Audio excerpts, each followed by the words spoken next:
œuvre choisie de Mao Tse-tung, tome 3, période de la guerre de résistance contre le Japon.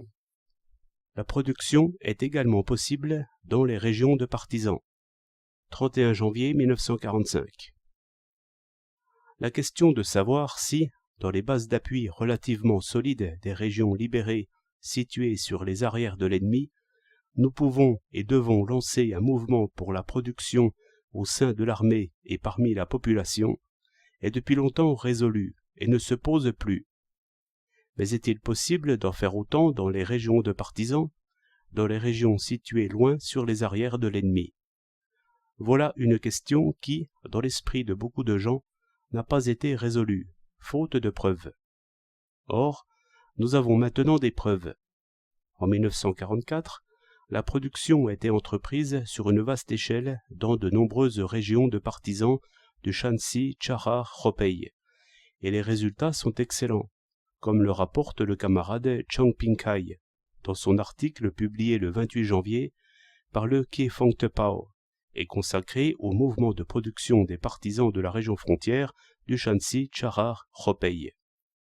Les secteurs et les unités de l'armée qu'il énumère dans son reportage sont les suivants. Pour le Ropei central, la 6e sous-région, le 4e corps territorial de la 2e sous-région, le 8e corps territorial de la 4e sous-région, le détachement de Xiao-Shui-Tsingxian, le détachement de Paoting-Mancheng et le détachement de Yunpiao. Pour le Shanxi, les troupes des districts de Taïxian et de Kuoxian. Or, dans ces différents secteurs, les conditions sont très mauvaises. Les points d'appui et les fortins de l'envahisseur et de ses fantoches sont aussi nombreux que les arbres dans la forêt. Les fossés, les remparts et les routes aussi serrés que les mailles d'un filet. L'ennemi profite de sa supériorité militaire et des facilités de communication pour lancer fréquemment contre nous des attaques surprises, ainsi que des opérations d'encerclement et de nettoyage. Dans ces conditions, les détachements de partisans sont souvent obligés de se déplacer plusieurs fois par jour. Ils ont pourtant réussi à assurer la production, en profitant des intervalles entre les combats, et voici les résultats qu'ils ont obtenus. L'approvisionnement s'est amélioré, chacun reçoit une demi-once d'huile et de sel et 1 livre de légumes par jour, ainsi qu'1,5 livre de viande par mois. En outre, on peut de nouveau se procurer des brosses à dents, de la poudre dentifrice et les premiers manuels de lecture, dont on était privé depuis des années. Eh bien, peut-on encore prétendre qu'il est impossible d'assurer la production dans les régions de partisans? Beaucoup de gens affirment que là où la population est dense, il ne reste plus de terre à cultiver. En est-il vraiment ainsi? Regardez la région frontière du Shanxi Chahar Ropei. Tout d'abord, on a résolu le problème de la terre conformément à la politique du développement prioritaire de l'agriculture. On a utilisé au total 9 procédés différents. 1. Raser les remparts et combler les fossés dont l'ennemi s'est servi pour le blocus. 2. Détruire les routes carrossables qu'il peut utiliser et ensemencer les bandes de terre aménagées de chaque côté. 3. Utiliser les petits lopins de terre laissés en friche. 4.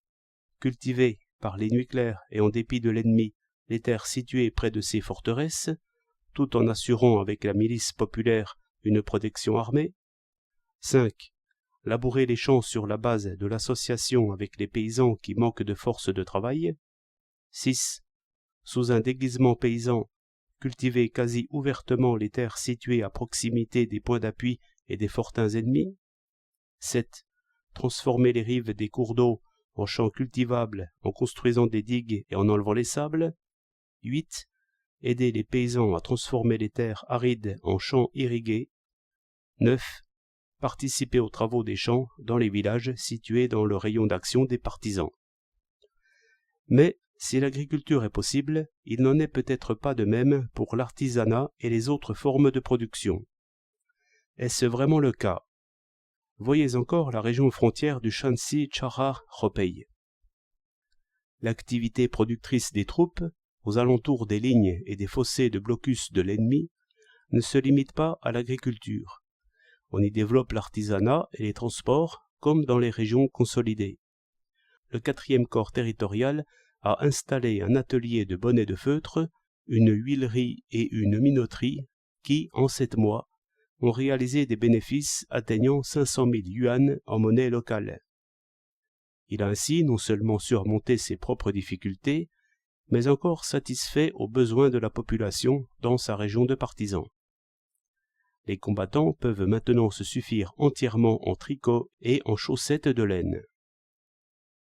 Puisque les combats sont si fréquents dans les régions de partisans, l'activité productrice des troupes ne risque-t-elle pas d'affecter le déroulement des opérations? Qu'en est-il en fait? Regardez encore une fois la région frontière du Shanxi Charar-Ropei. On a expliqué le principe de la combinaison du travail productif et de l'activité militaire, en accordant une égale importance aux tâches de production et de combat. Ainsi, prenons l'exemple du 4e corps territorial de la 2e sous-région. Dès le début des labours de printemps, tout en lançant une puissante offensive politique, il a envoyé un détachement spécial attaquer l'ennemi. Il en est résulté une activité militaire plus intense et un accroissement de la capacité de combat des troupes. De février au début de septembre, ce petit détachement a livré 71 combats, enlevé les points d'appui de Chou Tongshe, Shangchuan, Yechuan, Fengqiachai et Haiteo, tué ou blessé 165 soldats japonais et fantoches, fait prisonnier 91 soldats fantoches, capturé 3 mitrailleuses légères, ainsi que 101 fusils et pistolets. D'autre part, coordonnant l'action militaire avec la propagande pour un vaste mouvement de production, on a lancé immédiatement une offensive politique avec le mot d'ordre « Frappons quiconque essaie de saboter le grand mouvement de production ». Dans les chefs-lieux des districts de Taïsien et de Kuosien, l'ennemi a demandé aux habitants « Pourquoi la 8e armée de route est-elle devenue si terrible ces derniers temps ?»